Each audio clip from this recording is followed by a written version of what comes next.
Hi everybody, I'm Sam Byers and I'm here to talk about my third novel, Come Join Our Disease, which has been very beautifully published by Faber, which is out on March the 18th. I wrote this book through 2018, 2019, and I sent the last draft off last March 2020, so a year ago from when I'm making this video, largely unaware of the year that was to come, like anyone, and the book was going to be published in August and then it was put back to this year. So I hope wherever you are watching this that you're okay and you're well and you're looking forward hopefully to a very different year this year. Despite the title, the book isn't about an actual disease, it's more about what I had come to think of as the disease of the way we live and the disease that we're forced to take part in. The novel is narrated by a homeless woman called Maya. When we join her, she's living on an encampment and she's picked up from that encampment by the authorities, and she's offered a kind of rehabilitative opportunity. So a large tech company called Green, which some of you might know from my previous book, Perfidious Albion, offer her the chance of having a job, a flat and money, and really getting back on her feet. But the deal is that she must join in quite a rigorous wellness program and document her progress, her transformation, what they call her journey on Instagram, so that she can build a following around this project that is really her life. And she quite quickly comes to feel that it's almost as if in the modern society there are only two options. You can be a productive, fit, positive member of the workforce, or you can be quite brutally excluded and punished for your attempts to resist the injunction that you always labour and always produce and always join in. So as she begins to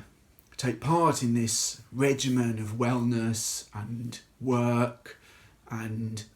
becoming what the company see as a kind of productive member of society, she begins to chafe against it and she begins to resist, and she begins to embrace instead an attitude of letting herself go, an attitude of decay and breakdown and degradation. And what starts as a kind of protest, at almost a point about the pressures she's being placed under, becomes almost a kind of mystical experience as she journeys deeper into this state of putrefaction and illness, and other people join her, and a space opens up in which she, and by extension I, am really able to question what we mean by freedom.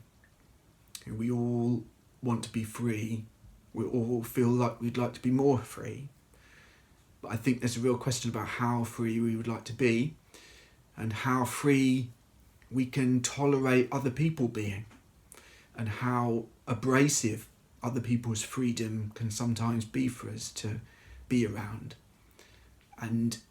I wanted to kind of pick at this idea, which I think is quite a kind of contemporary social media driven idea, that freedom is always beautiful. Freedom would always lead to us being aglow and standing in this sort of sunny space of freedom where we're able to be our best selves and really say, but in fact would total liberation, really extreme form of liberation where we renounced all the injunctions around how we look, how we behave, how we take part in society, would that actually be very ugly and perhaps very painful and perhaps a far more transgressive and disturbing experience than we would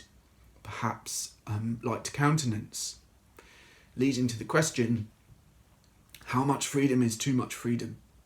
And when we say that we want to be free, how much do we want to be free, and how much freedom do we really want to have? And that is what Maya begins to explore in this space that opens up for her with other like-minded people.